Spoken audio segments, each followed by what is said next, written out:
Behind every medical mom is cold coffee, medical trauma, and a dark sense of humor. We're Cynthia and Jill. So grab your coffee or your martini. And welcome to Messy Medical Medical Moms. So today, Jill and I decided we're going to shake it up a little bit. Our stories are important to share, and we'll get back to that. But I think today we are going to talk about a super important topic, and that is the invisible patient in the room. And what I mean by that is, what does it mean to be the healthy sibling in a medically complex family? Yeah, this is a tough one. Yeah. I know I struggle a lot with this as Colin's gotten older. I'm sure, because now he's like so much more aware than he was in the beginning, you know? 100%, because his whole life has been transplant and ALD, because he was just turning 4 when this all started. So he really doesn't know anything else. Yeah, that's like his earliest memories of his brother really are him being sick. Yep. Yeah.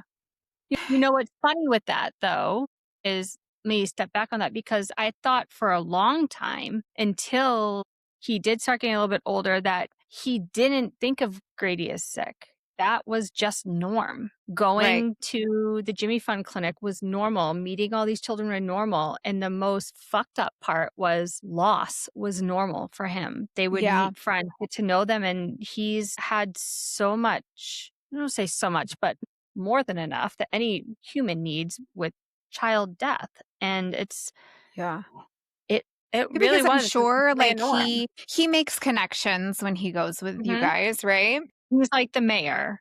Yeah. Okay. He's always been the mayor. Yeah. He loves it there.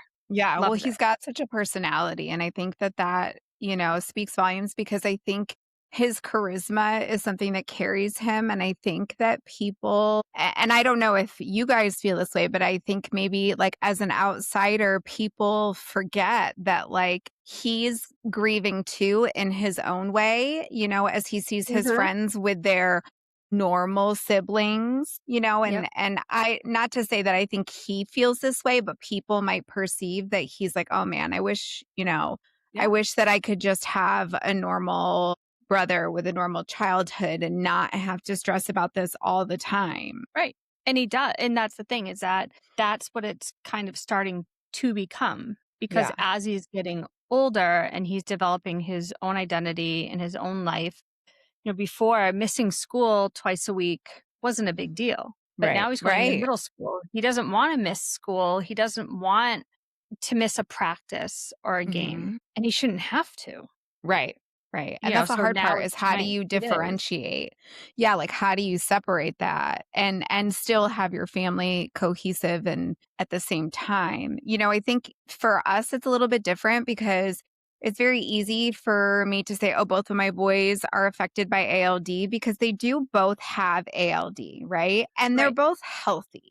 We'll just say that. Like in retrospect, they're both very healthy. But when I look at Cruz is my healthy child, is the healthy sibling. He's 5 years out from transplants. He did not have any like real complexities. He doesn't have the true definition of adrenal insufficiency. Like we stress dose him, but we just recently started doing that. And it's just because his adrenals are fatigued from transplant and from all the toxicity of chemo, not necessarily ALD. So, I sort of look at Cruz as my healthy sibling.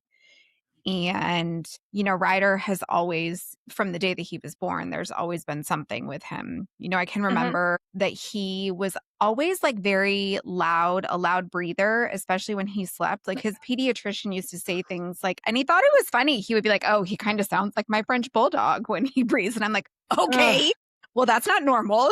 Nope. Like, what are we going to do about it? But it's always been something with Ryder. And I feel like, and maybe it's like a mom guilt thing too, that I give all this attention to Ryder because he requires more. Medically, he requires more, but also he's got that behavioral aspect. He's got ADHD and he's, very dysregulated with his emotions right now. He's more of what you would think a typical ALD boy Yes. would be at that age. Yes. And Yep. Cruz was never like that. Never. No, no. Right. Cruz was a normal kid. He still is a normal kid, all things considered. He goes to the doctor, literally goes to transplant specialist once a year. And let Endo me just say twice a this year. because I wanna be careful, not that we should ever have to watch what we're saying because this is a Yeah. safe space, but we Yeah. think all of our children are normal. We think any diseased children are normal. We're using that word very lightly here. Well, we're Normal using or it sick loosely, child right? or that. Yes, Yeah. yes. We're being I don't want anyone to start coming at us right away off the bat saying all our children are normal. Yes, all of our children are normal. We're just it's We're easier saying to normal as in not affected by the right, disease. right. Cruz has There's no good ALD, way but of putting it. yeah, yeah. I mean, it is what it is. Cruz has ALD, but he is not ALD. That's not, it's very easy. Like, it seems like it was another lifetime ago, with him, because it really is in the background of our lives when it comes to him. But you know what? You're right. So, and we're coming, just for people that don't know us, we're coming from completely different aspects of this. Right, So, Cynthia's youngest is more of a typical ALD boy, and Cruz is not, but they both right, have ALD. right. Grady has ALD and is symptomatic, and Colin does not have ALD. So, we're kind of coming at it 3 different ways. Yeah. And Cruz has dealt with it as the healthy child Hmm. with Ryder being a toddler, and Hmm. Ryder was a baby, so it was really more you and Chris dealing with having the healthy child while Cruz was going through his at 7 and 8. So we're at all different spectrums of this, Yeah. so it should It be interesting. it is interesting too, though, to like piggyback off of that, but the difference in sibs, with the same disease, how different it's affected both Mhm. of them, that I Well, can it just say. shows how individual this disease is. Yeah. Yeah, Yeah. for sure. All right, let me ask you a question. So Okay. when did you first realize that Colin was affected by Grady having ALD? Like when? Oh my gosh, that's a good one because Colin was about he might have only been like 5, and Mm, we were doing the Jimmy Fun Telethon, and it was this really cool event that they put on at Fenway Park, and Colin really wanted to go, but only the parents and the patient could go. So I just told him like, "Bud, I'm like, this is just for patients." And at 5, he was like, "But mama," he's like, "But I'm a patient too. I go to all the appointments too." And I was like, "Yeah, you know what? 100%." He goes yeah. to every single appointment with me and Grady. Everything, every test, every appointment, he's there. So absolutely should be able to be involved in all the fun stuff. So from that point on, I made sure that any really cool experience Grady got to have through the Jimmy Fund or Children's or wherever, that Colin was able to do it as well. Yeah. And it Yeah, did kind of because start around there.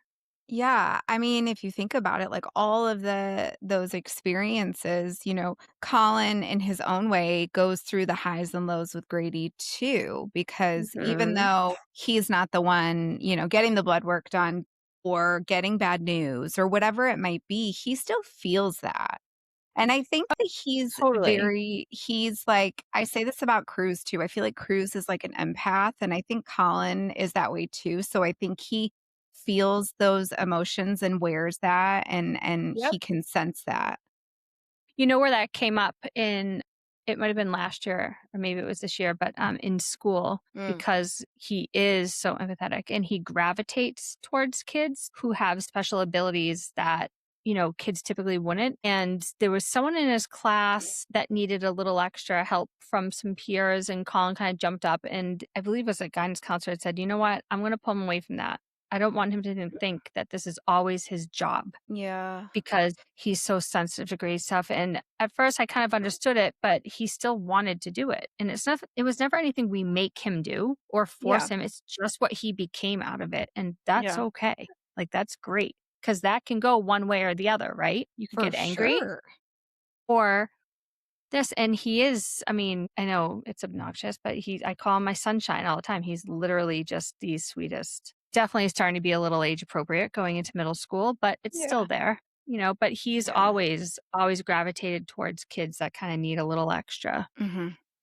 which I Yeah, think but is I think that wonderful. that's the magic in how this can affect people because you're right. Like Mhm. he could be so angry about all the attention that Grady gets or how Yep, it affects your family or your feelings or your moods or whatever. No matter how hard we try, it yep, still affects them. Like I think about like when my mom and dad used to bring Cruz down to Charleston to visit us when we were in the hospital with Ryder, and we would try, Chris and I would go and we would take Cruz for the afternoon to go and do something, but I could only be away for like an hour or two before I started to feel so anxious and was like, I have to get back. I have to get back. I have to get yep, back.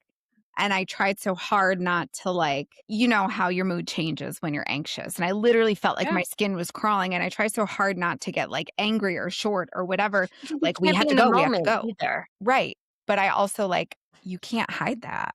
You just Nope. can't. And,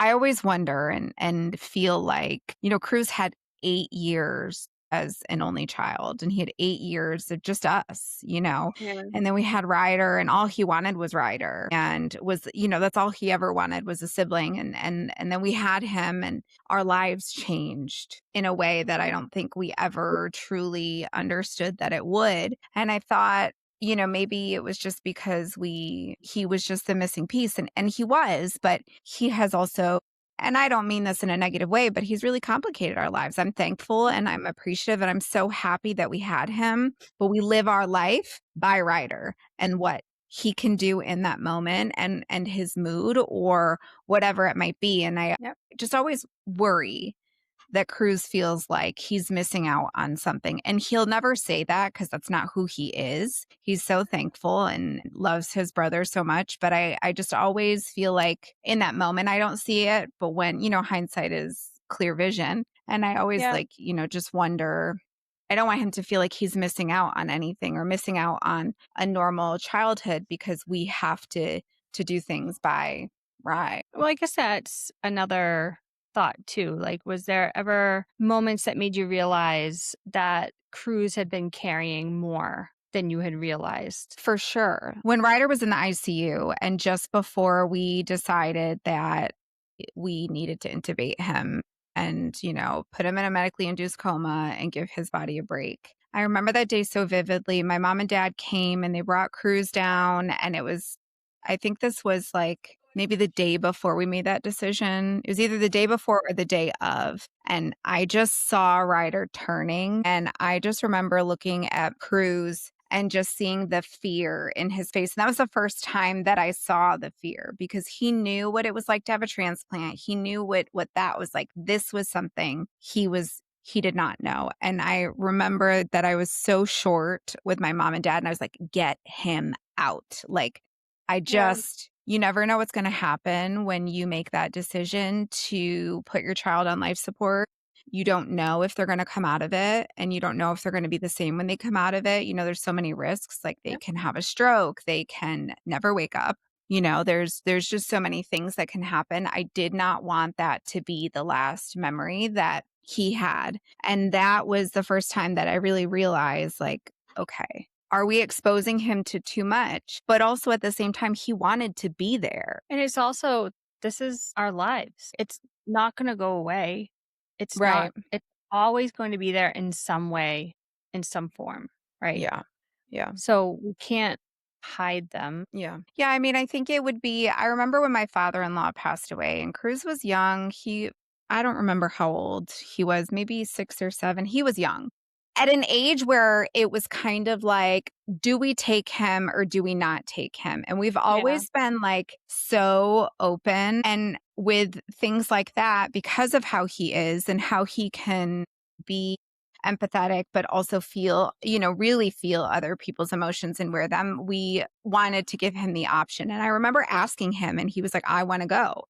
Or the family can go the day before for the viewing so that it's very private and very personal. And Cruz asked, like, he asked to go up to, Pop casket, and he wanted to go up there. And so is the same thing with Ryder. Like, he looked forward to those trips coming down, not just to see Chris and I, but to see his brother. Yeah. When Cruz was in the hospital, when he was in the hospital, and Ryder was our healthy one at the time. Although I don't feel like he ever was a healthy one. Right, right. But It's a less complicated one at the yeah, time. after Cruz had his transplant, this was the second time around, and he was so sad. And I thought, why? Like, I couldn't figure out why he was so sad. And all he kept saying was, I want to see my brother. I just want to see my brother. And I'm like, I don't think that that's it. I had the social worker come in. I had Dr. Gupta come in. Dr. Gupta kicked me out of the room for 2 hours and just sat with him. And that's all he kept saying was, I want to see my brother. But it was during COVID and they wouldn't let us bring Ryder because he was a baby. And then finally, the social worker was like, look, mom's not a lay person, first of all. So she's not going to bring a sick child in here to see him. It's affecting his healing. It's affecting his mental health. And he's not going to be here for long. It's just so mom and dad can switch out. They can say hi. That's it. Be together as a family for 5-10 minutes. And that's it. And so like all of these emails and letters went up to, God and Congress. And finally they said, okay. And so I think that for him coming down to see Ryder, he felt like Ryder needed that same thing. He Yep. needed that sibling connection. I don't know. Yeah. How do you can't tell him no?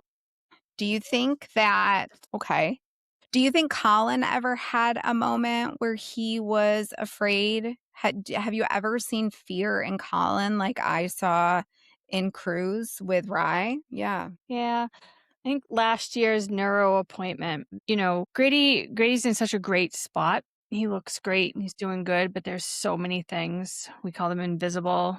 And there's a lot of things I feel like that we're seeing more. Speech is a big thing. I feel like speech has Yeah. definitely gotten worse. But we were just talking about some things and he's getting older. So we talk about AMN a little bit more. And, like I said, Colin's getting older. He has access to the internet. He looks up things a little bit more. He sees other ALD boys and he's just a smart dude. So he, heard them talking about, we were talking about AMN and Grady was asking about stuff. And Grady always gets very upset at neuro and will end up crying usually because he's like, I just want an answer. I want to Yeah. know if I'm going to be not be able to walk, do whatever. And Colin just got really scared. And he's like, could he die when he Mhm. gets a little bit older? And we've just always been honest. We just told him, we're like, of course, it's a possibility, but we don't think that's what's going to happen because things change. You try to explain to them about science and the medical world and how things are changing so often, and that we believe that by the time he's at that age that we'll have something to take care of our kids, right? Yeah. I Do think you there's a lot of think stuff with him. I think he struggles a lot more than we see. Yeah, that's how I I feel don't with like that. Cruz too. I Yeah. feel like that a Colin's lot Colin's with not as Cruz. open as Grady. Grady will tell me every time he has new armpit hair. Right. Like, That's how Ryder Colin is. doesn't tell me a lot, but he's just, like, such a lovey bug. Like, I do feel bad sometimes because, he'll complain of something being wrong, and he's so used to seeing us in the past bring Grady right to the doctors when something's Mhm. wrong. So if I Mhm. don't bring him right to the doctors, I think Mm. he feels like we don't care as much. So and his pediatrician's wonderful, and they know. Yeah. So I'll be like, "I'm bringing him in. Might not be a big thing, but, Yeah. bring him in." But they learn too much, right? Because they hear and they do stuff. Last year, Colin had, like, some swelling on his nipple, which I thought was nothing. His pediatrician was like, "Let's head into Boston. Just be safe and do this ultrasound." I'm like, "Oh my fucking God." Like, with our luck. And Right. Colin right away, he got in the car, he starts crying. He's like, "Do you think I have cancer?" I'm like, "Nope." Oh The my whole time god. I'm like, "Jesus, Right, right. how I many know times Cruz can keeps lightning strike?" Yeah. I mean, I feel like, Ryder has all these appointments because, we're 5 years out with Cruz. But like they were very quick to be like, okay, annual visits. We're over a year out with Ryder. Now it's almost 15 months out and we're still going this is the longest stretch we've gone. It's 2 months with Yeah. an appointment. And, he's like, well, when is the next time that I'm going to have to go to Charleston? And I'm like, well, Cruz next year, bud. Like, Yeah. and if he does have a fear about like what's happening with him or what could happen with him, he doesn't communicate that. And I don't know if that's because he doesn't want to think about it or because it's just not in the forefront for him. Which is I great. don't yeah, I don't really know. He really doesn't talk about it. He's in a different place. Does Cruz have deficits? No. Uh, they say at a higher level he may, and I don't really know what that means. Like what does that mean? So I think I know what that means actually. So I feel like I'm a doctor. A Dr. chat Julie. D, not Dr. a chat MD. Julie. Dr. Julie, please report. When Grady first, not to go away from siblings, because look that's exactly what we're doing, right? It's a siblings episode, but it goes back. But That's what happens. I think that what they mean is that when Grady was younger, it seemed as though he didn't have any deficits other than the auditory processing. And as time Mhm, went on, we started noticing more. I've noticed more with the processing, the central processing, as he got into high school and late mhm. middle school, because there's a lot more processing to do, right? The work gets Sure. harder, things are getting harder. You start driving, you're doing this, you're doing all these different things. So I think there's things that you start to realize have Mm. been there all along. Hmm. But I remember someone had said when they settle into their less score, and I was like, what does Interesting. that mean? Like, is he going to start getting worse? And they were like, well, no, but you can't have a less score of 10, like Grady does, for example, and not have you're gonna see Something. something, Yeah. right? Right. So I think that's what they mean about that. But let's bring it back to, thinking about comparisons when I was reading about a few different things starting this, and I started Yeah. thinking about jealousy. And it's funny because Colin will say a lot of times how he's so jealous that Grady gets to do because Gray's had some really cool opportunities when it comes to having some decent relationships with athletes, getting to Yeah. sit in really cool seats for games, all that kind of stuff. And he's definitely getting old enough that we can say to him, well, A, you get to go to 99% of the stuff he's going to. And let's think about what that's coming with, right? Yeah. Yeah. But Grady's also extremely jealous of Colin too, especially right now, because Colin is excelling in all of the things that Grady has always wanted to excel in. And it's Yeah. been such a weird spot to be in because 100% you want your kid to excel. You want your kid to do what they want to do. But for the longest time, basketball was Grady's life and baseball Mhm. was Colin's life, right? Mhm. Well, now basketball's become Colin's life and he's fucking lighting it up. Yeah. And he's doing the teams Grady always wanted to be on. He's starting the games. He's just lights out sometimes and he doesn't have the roadblocks. And I know that as much as Colin does it because he loves it and it's his connection with Jeff and everything, I know like he loves to be able to do that and have Grady be proud of him too. Yeah. But it's such a weird thing because I did hold him back from that for a while. Like, I was worried because he kind of just one of those kids that he just has it. Things come easy for him, Yeah. so I did, but I knew I had to stop doing that. Like, is there anything with your boys on either side that you've had to or feel like that you would have to kind of hold one back from or one that you felt to I protect the other don't one? know. It's interesting because sometimes I think, like, I don't know, necessarily hold one back, but like, I mean, sometimes we definitely do. I think it's when I talk about like Ryder's schedule and it's all on his, like for us to go out and do something with the whole family and have us all together, it's like a whole production and we have to decide what time is going to be the best. And I feel, Cruz likes to be out and likes to be around the people. And like there's all these great like food festivals here. And like there's always something going on. But Yep. those huge crowds and the heat and all of that can be Yep. very, very overstimulating for Ryder. And so that's You always got to something in base the it back of around our mind. medications, Right, right. medication You got times. yeah, Yep. that's exactly it. Like, I have to be like, "Okay, did we bring the meds? Did we do this? Did we do that?" There's, like, this checklist you have to go down, and, I feel like we hold back from doing some things because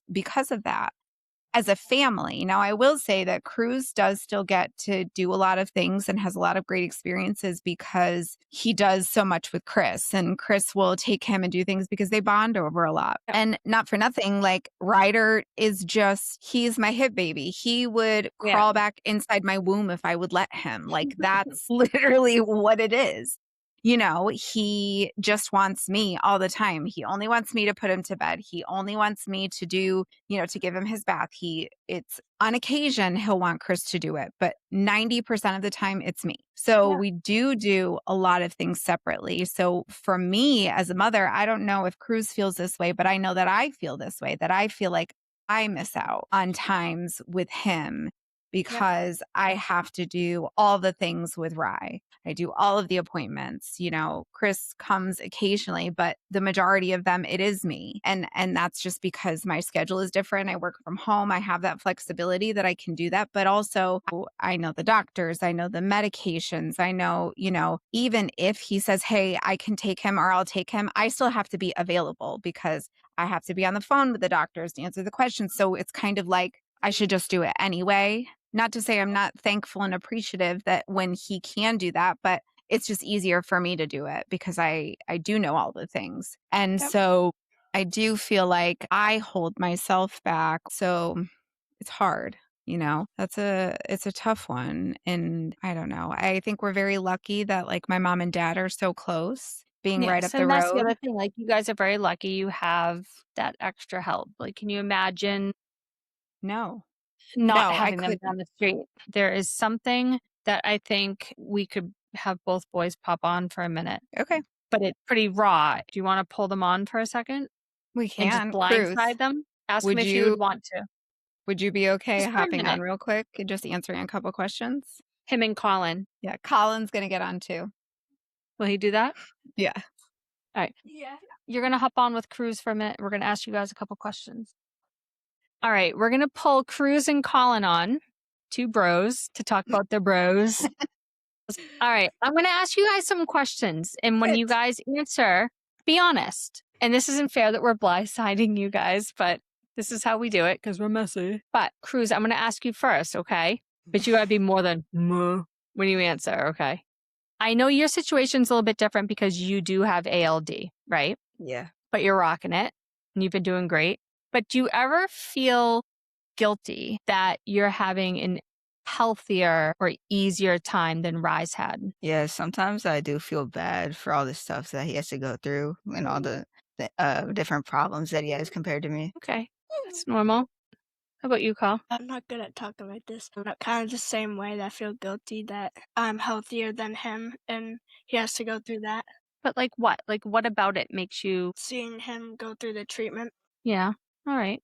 Were there ever things that you stopped asking for because you that Grady needed something else? I don't know. Probably not because our children are all friggin' spoiled. So yeah. Yep. What about you, Cruz? What? Am I spoiled? No. Yeah. Okay, that's fine. No, is there anything that you stopped asking for, or things you stopped asking to do, maybe because... Really? This one makes me sad, but do either of you, do you ever feel invisible?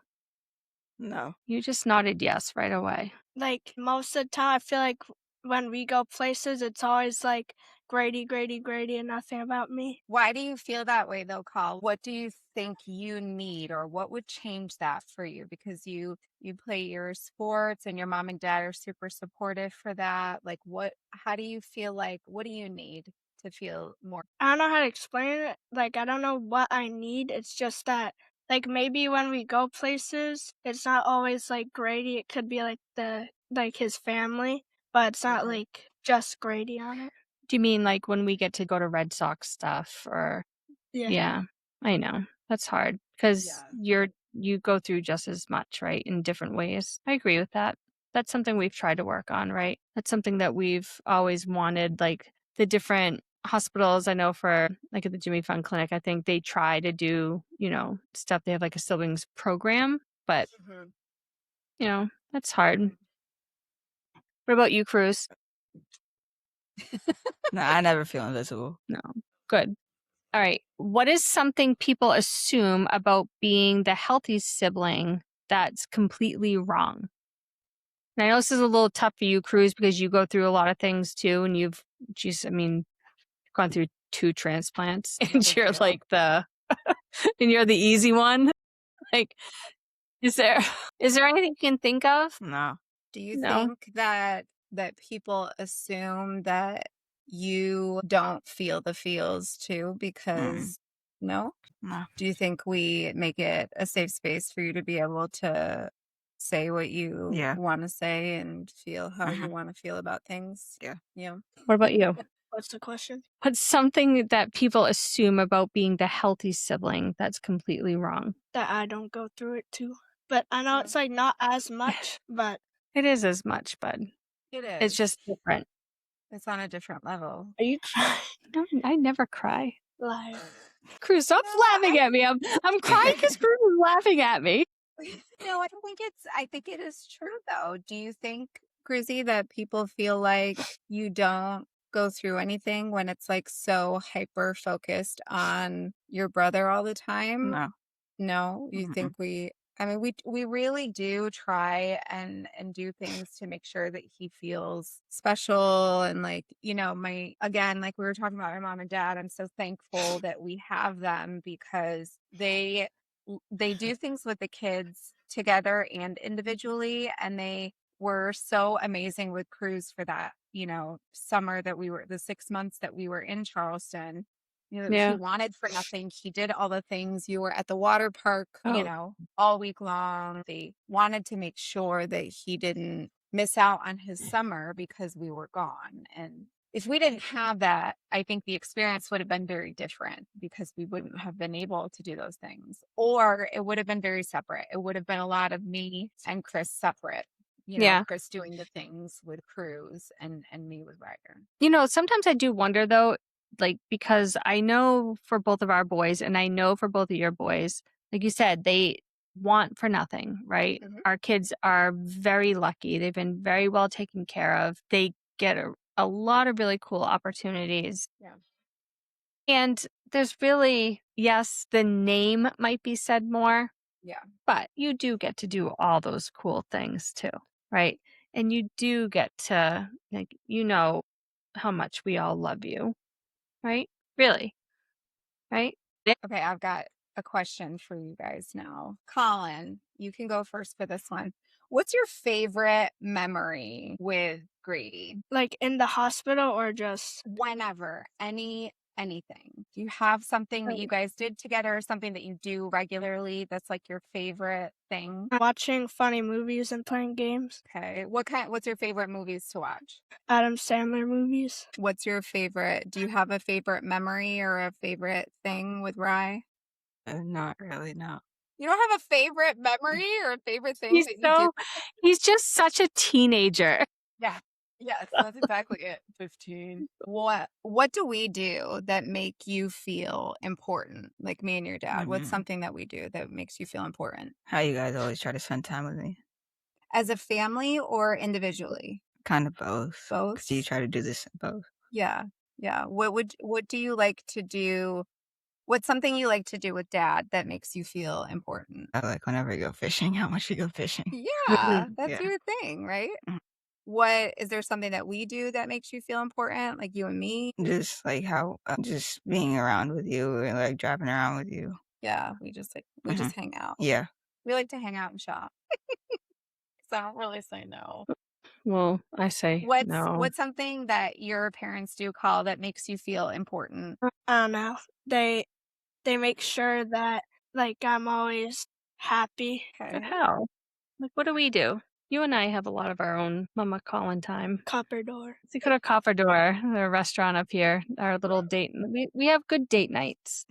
I think it's important that, for all the parents really is to, we give so much attention to those kids that are affected or that are sicker than their sibling, and that those little moments, and it doesn't have to be something major, like those little, something that might seem insignificant can be just as important, whether that's like sitting on a couch watching movies together or going out to dinner or something like that. Just taking that time to make them feel special in their own way is really important. Yep. Yeah. All right, boys, we won't torture. So I did just get a message on Instagram from another medical mama. Okay. That responded. I'd sent something out earlier just saying, this is what we're doing tonight, if anyone had anything they wanted to say. And it kind of touches on a little bit what we've talked about, but it's nice to hear from someone else. Yeah. She said the fact that the sibling has to learn that they are no longer first priority during the peak of their sibling's sickness. And while we never say that, they know. Yeah. It's heartbreaking, but also makes them more compassionate and inclusive than most kids. Yeah. It's true. But again, that can go one way or another. So I feel like, yes, we're lucky when your kids go that way. Yeah. And that's no fault of our own because, I sit here and just listen to our boys just answering and, Cruz is your typical teenager and Yeah. Colin, is a little bit younger. And sometimes I think Cruz is probably old enough that he sees just how much effort goes into it. And Colin's kind of just starting to get there Yeah. versus it's never about me, Yes. but it is about you. I think it's interesting because I think you and I are very, very lucky in our healthy child with them, and maybe that's why these things happen the way they do, is because I think if the shoe would have been on the other foot, and Oh, although it sort of was for us but not really, it was, don't, no, and it is, Cruz does have ALD, and Cruz did. I also don't want to make that insignificant because that is super no, significant. of And I course. don't, I don't ever want Cruz to feel like he didn't go through those things and minimize that, because he did. He went through transplant twice and it was hard twice. It was less than a year apart and it was chaos. It was during COVID. He lost a lot, but Yeah. he's moved on from that part of his life. And we've not gotten to that yet with Ryder, and we never will, honestly, and Mm. I think if his shoe would have been on the other foot and Cruz was Yes. sick, and Rye was healthy and didn't have ALD, and, all the attention was on Cruz all the time. You kidding me? You kidding me? You know what? Talk about attention on all the time. Here we are 56 minutes into this pod, which obviously will be edited, so won't be that long. But I have another child, Yeah. Skylar, Yeah. she's almost 27 now, and she was what, 18-ish at the time? I mean, Yeah. God, And how was that? it was a completely different story. And Yeah. I have so much guilt about that as well because there was so much stuff I was missing out on during that time. And she was living with Yeah. her dad. And I mean, that's a crazy, luckily, crazy time. a crazy time. And I mean, we find out about this. We assume I have it, which Mhm. means we assume she has it. Right. And, I told her once the podcast came out that I would respect her parts of her life, but there were things that we did to ensure that, Yeah. I mean, she's 18, she had a Right. boyfriend. Right. Have to be careful. We don't know what's Yeah. going on yet. And it's a lot. Like I missed a ton with her. And it was me in the back of my head always being like, she's older, she's safe, she's in a good spot. We're so caught up with this and this that God, if anyone got put on a back burner, it was her. Yeah. And Yeah. we are in a better spot now, but I think, she knew better and she was sympathetic to it. But, there's still a lot of resentment towards me, not because Grady was sick, but I probably could have handled it better. But no one knows how to do anything until you're going through it. Right. Right. But even now, because, she's been on her own for so long, it's hard. Yeah. Okay. All right. So now it's time to wrap this up and do my favorite part of each episode, a little Delulu or Valid. Are you ready? Sure. Okay. If my healthy child isn't complaining, that means they're okay. Delulu or Valid? Can we say fucking Delulu? Right. That part. That Yeah. part. I don't know. I feel like that's a delusional thought, because I think especially for kids like ours that do internalize stuff, they're not going to tell you that they're not okay. And sometimes I look at Cruz and I'm like, what's wrong? And he's like, nothing. Nothing. Let me try this again. Nothing, mom. God. I'm keeping that on there just for Cruz. He'll be so cringe.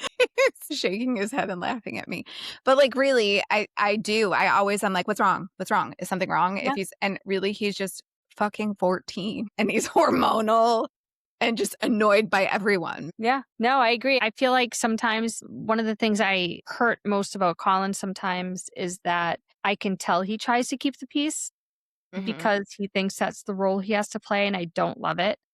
Yeah. And it will come out in anger that he's hurting and be like, well, don't you think? Like when he's at that point, right? And I hate that because I feel like my boys know that they can come to me and we talk.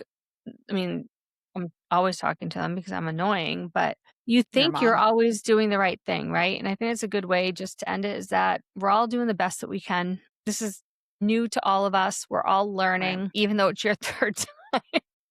You're still Go big learning or every go time, home. right? Because they're different. Every child's different. Every time it's been different. Right.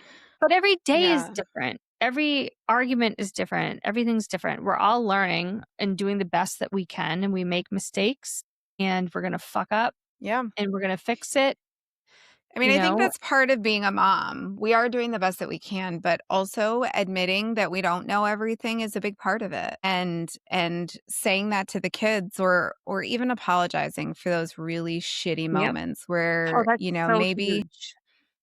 Maybe you said something you shouldn't have said, or you weren't the best version of yourself, but being able to say, listen, I know, I'm sorry. I want to be better. I'm trying to be better. I'm trying to do better. That's a big thing and is a hard thing to do as a parent, but I will never stop apologizing. There's so many times that I'll lose my temper and, because I've been triggered by something stupid usually. And then I'm always like, gosh, I'm so sorry, but you can only do so much, but being able to say that, and that's a healthy thing for your kids to see. That's something that your kids need to see is you owning it and saying, look, that wasn't the best reaction. Yeah. Listen, I'll say it over and over again. We're doing the best we can with what we have. Yeah. And I think we're doing a pretty damn good job. Cheers, bitch. Well, he's going to bring it.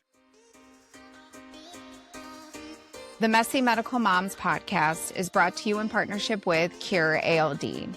You can find them on Instagram at Cure ALD Together. You can find Messy Medical Moms at Messy Medical Moms.